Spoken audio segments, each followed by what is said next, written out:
¿Te imaginas que toda tu vida fuera una mentira? Que cada persona que conoces, tu mejor amigo, tu pareja, tus vecinos, no fueran más que actores siguiendo un guión. Que cada lugar que visitas no sea más que un escenario perfectamente diseñado para mantenerte dentro. Eso es exactamente lo que vive Truman Burbank, el protagonista de una de las películas más inquietantes de nuestra época, El Show de Truman. Una historia que va más allá del cine, porque nos obliga a mirarnos en un espejo, a cuestionar si de verdad somos libres o simplemente actuamos en el teatro de la rutina, obedeciendo miedos y repitiendo papeles que otros escribieron para nosotros. La película arranca con la ilusión de la normalidad.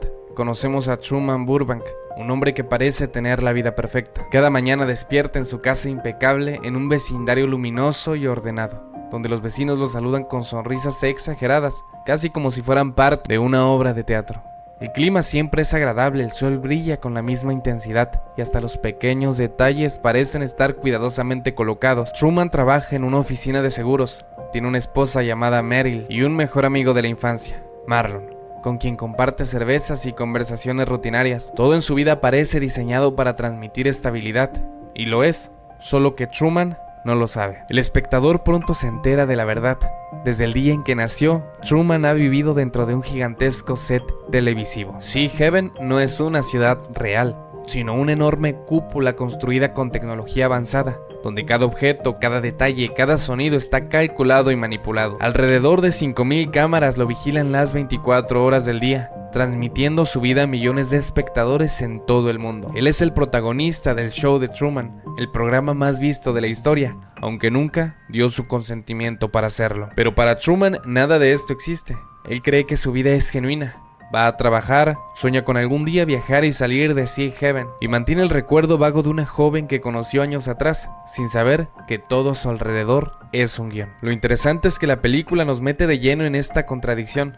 Truman es un hombre común y corriente, pero el público y nosotros como espectadores sabemos que cada gesto suyo es un espectáculo. El contraste es perturbador. Esa normalidad perfecta se siente irreal, como una caricatura de la vida. De hecho, los primeros indicios de que algo anda mal aparecen desde esos momentos iniciales. Truman nota que las rutinas de su ciudad son excesivamente predecibles. Los mismos autos pasan a la misma hora por la misma calle. Los vecinos repiten frases idénticas cada día. Los colegas de trabajo lo tratan con amabilidad forzada. La vida es tan ordenada que comienza a oler a artificio, aunque él aún no logra darle nombre a esa sensación. Y aquí ya se puede leer un trasfondo psicológico y filosófico. La normalidad no siempre es sinónimo de autenticidad. Lo cotidiano, cuando se vuelve demasiado perfecto, se transforma en sospecha. Truman, sin saberlo, vive en una especie de cárcel del ordinario, un teatro de apariencias que refleja cómo muchas veces nosotros mismos nos dejamos llevar por la rutina, creyendo que eso es vivir. La normalidad de Truman empieza a fracturarse con dos sucesos que no parecen tener conexión, pero que en su interior despiertan algo profundo. Una especie de inquietud existencial que lo lleva a cuestionar su mundo. Son dos heridas que se reabren y que, poco a poco, le arrancan la venda de los ojos. El recuerdo de una mujer y el regreso inesperado de su padre. Años atrás, en una de las noches aparentemente inocentes, Truman conoció a una joven llamada Sylvia. No era parte del guión, no estaba destinada a ser el interés romántico oficial. Ese lugar estaba ocupado por Meryl, su esposa dentro del show, pero los encuentros humanos auténticos tienen algo que no puede controlarse, y Sylvia rompió el libreto. Ella fue la primera persona en tratarlo como un ser humano real y no como un personaje de televisión.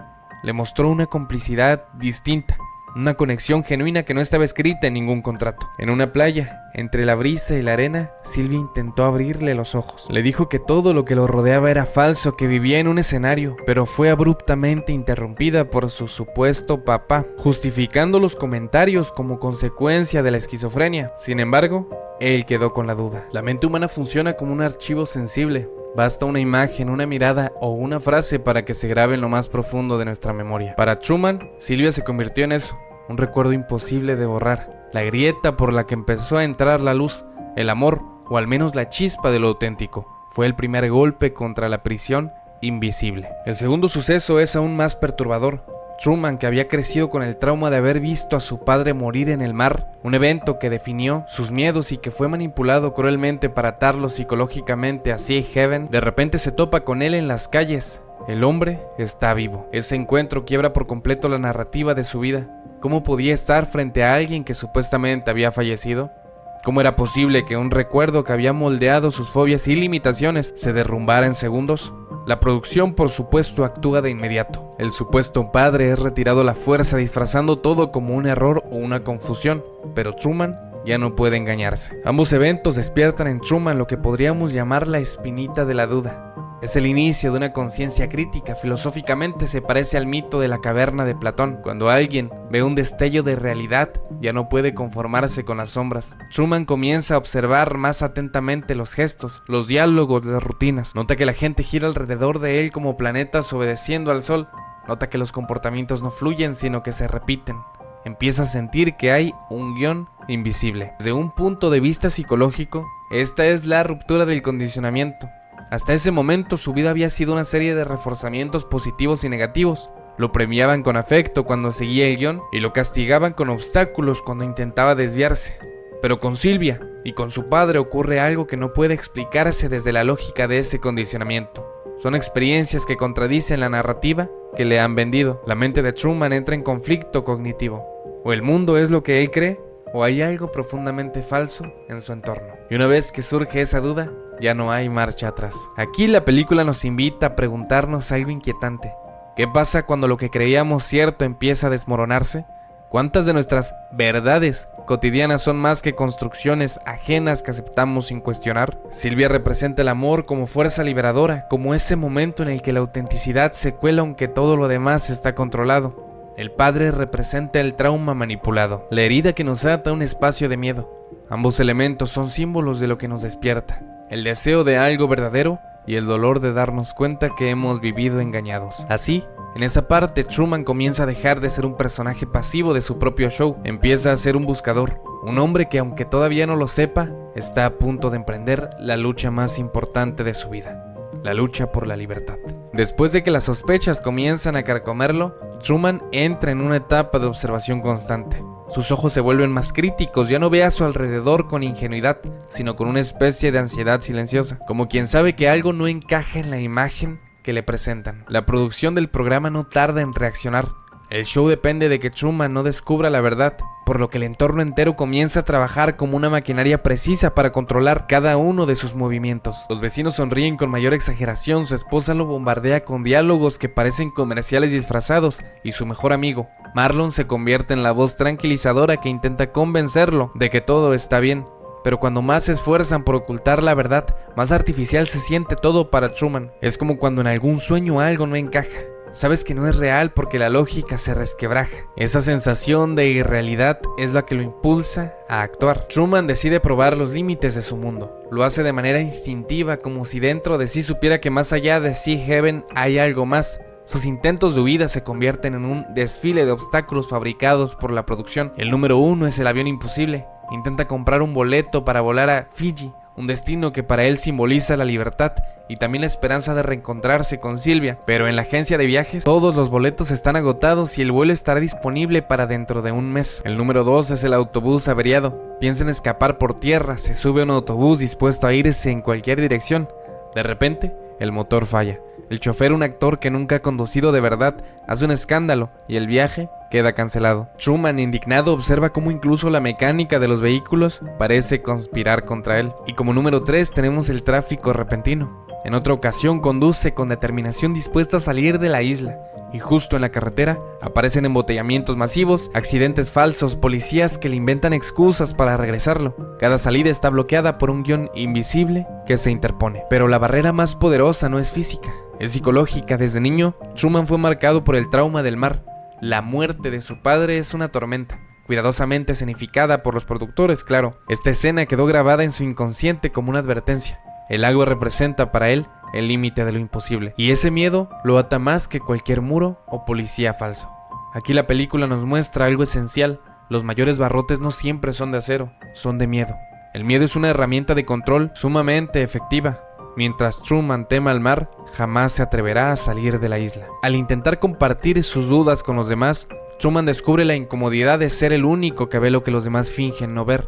Su esposa responde con nerviosismo y frases ensayadas. Su mejor amigo insiste en que lo que siente es paranoia. Incluso los rostros más cercanos se convierten en máscaras. Psicológicamente, este es un momento devastador. Truman experimenta la alienación del despertar. Cuando una persona comienza a cuestionar el orden establecido, suele encontrarse sola. Los demás, cómodos en su papel, prefieren mantener la ilusión. La lucidez se convierte en una carga porque rompe la armonía aparente. En esta parte, la película plantea un dilema universal. ¿Qué tan real es nuestra libertad cuando el mundo que nos rodea nos condiciona con rutinas, miedos y con reglas invisibles? Truman no vive en una cárcel de barrotes, vive en un teatro disfrazado de ciudad, y nosotros, como espectadores, no podemos evitar preguntarnos si también estamos encerrados en jaulas invisibles hechas de costumbre, trabajo mecánico, expectativas sociales y miedo al cambio. Truman cada vez más siente que la vida que le han dado no es suya. Cada obstáculo que enfrenta no hace más que reforzar su deseo de escapar. Como un animal que huele el aire del bosque aunque nunca lo haya visto, Truman percibe la existencia de un afuera, y con cada intento frustrado, su voluntad de alcanzarlo se fortalece. Después de tantos fracasos y de tantas puertas cerradas frente a sus intentos de escapar, Truman comprende que la única forma de descubrir la verdad es engañar al sistema que lo vigila. El hombre que hasta entonces había sido manipulado como una marioneta, decide volverse titiritero por un instante. Truman adopta la máscara que durante años le habían impuesto. Se muestra tranquilo, sonríe, realiza sus rutinas como siempre y hasta aparenta haber abandonado la idea de escapar. Se convierte en un actor dentro del show, pero esta vez por voluntad propia. Y aquí está lo simbólico. El control que le habían arrebatado comienza a recuperarlo en el instante en el que él mismo finge. Psicológicamente este momento es clave. Truman empieza a jugar con las reglas del guión, y en ese juego encuentra una rendija de libertad. Cuando uno deja de reaccionar de forma automática a los condicionamientos externos y empieza a decidir qué máscara usar y cuándo, da el primer paso hacia la autonomía. Por la noche su plan entra en acción. Se acuesta en el sótano donde las cámaras lo observan como siempre. Pero no es él quien duerme bajo las cobijas, sino un muñeco cuidadosamente colocado para simular su cuerpo. Con objetos improvisados, Truman engaña a las cámaras, tal como antes lo engañaron a él con un mundo entero fabricado. Mientras la producción lo cree dormido, Truman se escurre hacia un rincón oscuro de su casa. Con paciencia y determinación, logra cavar un túnel hacia el jardín, rompiendo literalmente las paredes del mundo que lo aprisiona. Es un gesto cargado de simbolismo, romper lo que parecía sólido, abrir una grieta en la cárcel invisible. Cuando las cámaras no registran movimiento durante horas, el director del show, Christoph, empieza a sospechar. Envía a Marlo, su supuesto mejor amigo, a visitarlo y comprobar que todo está en orden. Pero lo que encuentra bajo las cobijas no es a Truman, sino al muñeco. La ilusión se derrumba. El pánico se apodera de la producción.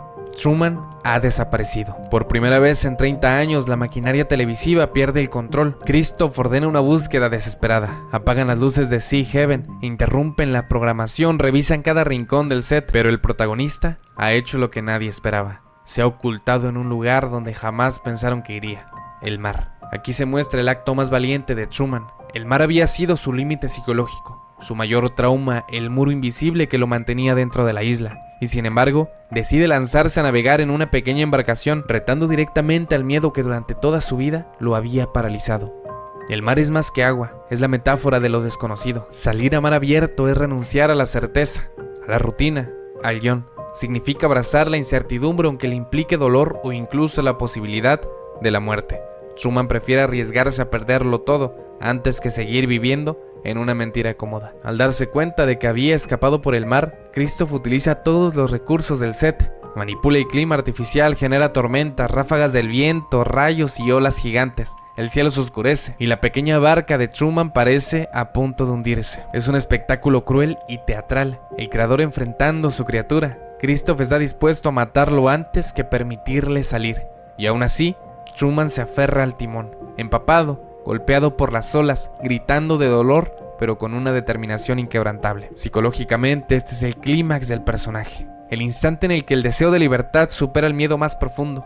El ser humano, cuando toca el límite de lo insoportable, puede encontrar en sí mismo una fuerza inesperada. Truman, en medio de la tormenta, encarna esa fuerza.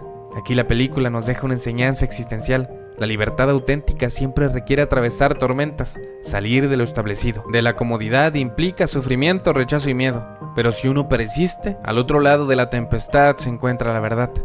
Truman no sabe lo que le espera más allá del mar, pero ya no se trata de saber, sino de elegir. ¿Prefiere la seguridad de una vida falsa o el riesgo de una vida verdadera? Su decisión lo convierte, no en un personaje de televisión, sino en un ser pleno. Tras desafiar la tormenta artificial y sobrevivir a la furia de su creador, Truman sigue navegando, exhausto, empapado y temblando, pero con una determinación que no había mostrado nunca en su vida. Y entonces ocurre algo insólito. Después de navegar aparentemente sin rumbo, el bote choca contra una superficie dura. No es un arrecife ni una roca, es una pared pintada de azul con nubes falsas, el límite físico del mundo en el que ha vivido. Truman, atónito, acaricia la pintura que imitaba el cielo, golpea la pared con sus manos y descubre que todo el horizonte era una ilusión. Este momento es devastador y liberador a la vez. Toda la vida creyó que el mar lo separaba de la libertad, pero en realidad lo que lo rodea era una esfera gigantesca. Un domo colosal diseñado para encerrarlo desde el nacimiento. Es como el mito de Platón hecho carne. Las sombras del mundo se revelan como lo que son: simples proyecciones. Truman camina tambaleante a lo largo de la orilla de esa pared hasta encontrar algo inesperado. Una escalera que conduce a una puerta discreta. Sobre la puerta, un letrero sencillo: salida. La salida siempre estuvo ahí, escondida a plena vista, esperando a que él la encontrara. La imagen es profundamente simbólica. La escalera es el ascenso hacia la conciencia. La salida es la liberación. El viaje de Truman, que comenzó en la rutina más banal, llega a su punto culminante en este umbral entre lo falso y lo verdadero. En ese momento es cuando se escucha la voz de Christoph, el creador del show, que lo llama desde lo alto como si fuese un dios hablándole a su criatura. Con palabras suaves pero manipuladoras le confiesa la verdad. Tú eres el protagonista de un show que ha dado sentido a la vida de millones de personas. Un show que se ha transmitido las 24 horas del día desde hace 30 años. Todo lo que has vivido estaba diseñado para ti. Aquí no tenías que temer nada. Afuera, el mundo es igual de cruel, igual de falso. ¿Por qué irte? Christoph apela a la comodidad, al miedo, a la duda. Le ofrece seguridad dentro de su prisión. Es el dilema humano en su forma más pura: elegir la comodidad de una mentira o el dolor de una verdad incierta. Truman escucha en silencio. Piensa en Silvia, en su padre, en los momentos en que percibió que algo no encajaba. Piensa en cada intento frustrado de escapar y en la tormenta que casi lo mata. Todo ese sufrimiento lo llevó a esta puerta. Y entonces sonríe. Con ironía pronuncia la frase que se volvió símbolo de su resistencia: y por si no los vuelvo a ver, buenos días, buenas tardes y buenas noches. Se inclina con elegancia como actor despidiéndose de su público. Pero esta vez no es actuación. Es la última palabra de un hombre que deja atrás el guión que le escribieron. Con decisión, cruza la puerta hacia lo desconocido. En las casas, bares y plazas donde millones de personas habían seguido su vida desde siempre, por televisión, estalla un aplauso ensordecedor. El público, que había consumido su existencia como entretenimiento, de pronto lo ve transformarse en héroe. Truman se vuelve en el hombre más famoso del mundo en el instante en que decide ser simplemente un hombre libre. La secuencia final es un espejo para nosotros. ¿Cuántas veces hemos preferido quedarnos en el set de nuestra vida con sus rutinas y seguridades, aunque sepamos que algo no encaja? El muro que Truman golpea representa los límites mentales y sociales que nos dicen hasta dónde podemos llegar. La puerta de salida representa esa decisión íntima y valiente de atravesar lo desconocido, aún sabiendo que puede ser doloroso. Psicológicamente, la película retrata el proceso del despertar de la conciencia. Primero la duda, luego el conflicto, después la resistencia del entorno y al final, la liberación. Filosóficamente es una declaración sobre la autenticidad. Vivir no es repetir un guión, sino lanzarse a lo incierto con la dignidad de quien se sabe dueño de sus pasos. Truman, al cruzar esa puerta, deja de ser un personaje observado para convertirse en un ser humano completo. Su viaje no termina ahí, apenas comienza. Pero lo importante es que eligió vivir por sí mismo, no para los demás. El show de Truman no es únicamente la historia de un hombre que descubre que su vida era una mentira televisiva. Es sobre todo una metáfora de nuestra condición humana. Cada escena, cada símbolo, cada diálogo apunta a la verdad que va más allá de la pantalla. También nosotros vivimos atrapados en estructuras invisibles, condicionados por miedos, rutinas y expectativas sociales. El caso de Truman nos enfrenta a una pregunta perturbadora: ¿cuánto de lo que hacemos día a día es realmente elección nuestra? ¿Y cuánto responde a un guión escrito por nosotros? La sociedad, la familia, las instituciones e incluso la publicidad funcionan como pequeños Christoph que moldean nuestros deseos y decisiones. Creemos que somos libres, pero muchas veces repetimos lo que nos enseñaron a repetir.